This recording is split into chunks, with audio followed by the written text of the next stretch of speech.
May ilang kwentong alamat ng Catanduanes na isang lalawigan na mayaman sa mga kwentong bayan.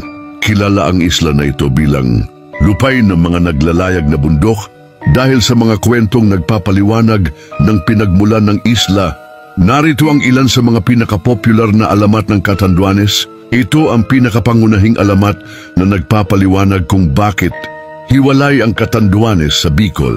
Sinasabing noong unang panahon, ang Catanduanes ay bahagi ng pulo ng Luzon at pinanirahan ito ng isang lalaking nagngangalang Datu Bagna. Mahal na mahal ni Datu Bagna ang kanyang asawang si Marikit na nag-aagaw buhay dahil sa isang malubhang sakit. Upang mailigtas si Marikit, naghanap si Datu Bagna ng isang diwata na nakatira sa bundok. Nang makarating siya sa bundok, nakiusap siya sa diwata na pagalingin si Marikit. Pumayag ang diwata, ngunit may kondisyon. Dapat ay isakripisyo ni Datu Bagna ang kanilang anak na si Dap-Dap na pinakamamahal nila. Ayaw ni Datu Bagna na gawin ito, kaya't sinubukan niyang maghanap ng ibang paraan. Habang naghahanap siya, nagkaroon ng malakas na lindol. Nang matapos ang lindol, napansin niyang ang kanilang lugar ay nahiwalay na sa mainland Luzon. Nagalit si Datu Bagna at sumigaw sa galit. Nang umakyat siya sa tuktok ng bundok, nakita niyang ang kanyang asawang si Marikit ay namatay na. Tinawag niya ang lugar na Catanduanan na nagmula sa salitang kataduaan, dalawang diwata o kataduan, dahil sa dalawang bundok na naghiwalay sa isla mula sa mainland. May isa pang bersyon ng alamat na nagpapaliwanag kung bakit hiwalay ang Catanduanes sa Bicol.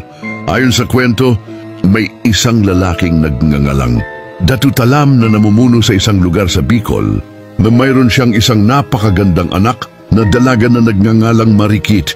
Maraming manliligaw si Marikit, kabilang na ang isang lalaking may pangalang si Katuna. Ngunit may isang masamang mangkukulam na naninirahan sa isang malapit na isla. Gusto niyang makuha si Marikit, kaya't ginamit niya ang kanyang mahika upang hilahin ang isla patungo sa Bicol.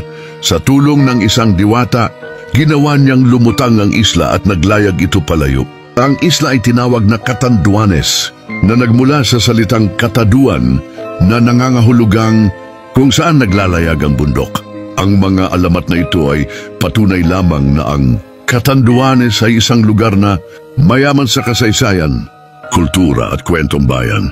At ang mga ito ay ipinapasa mula sa henerasyon hanggang sa henerasyon at nananatiling bahagi ng pagkakakilanlan ng mga taga-Catanduanes. Gusto mo ba ang mga ganitong kwento? Halika at magsubaybay para sa mga kwentong hiwaga at kababalaghan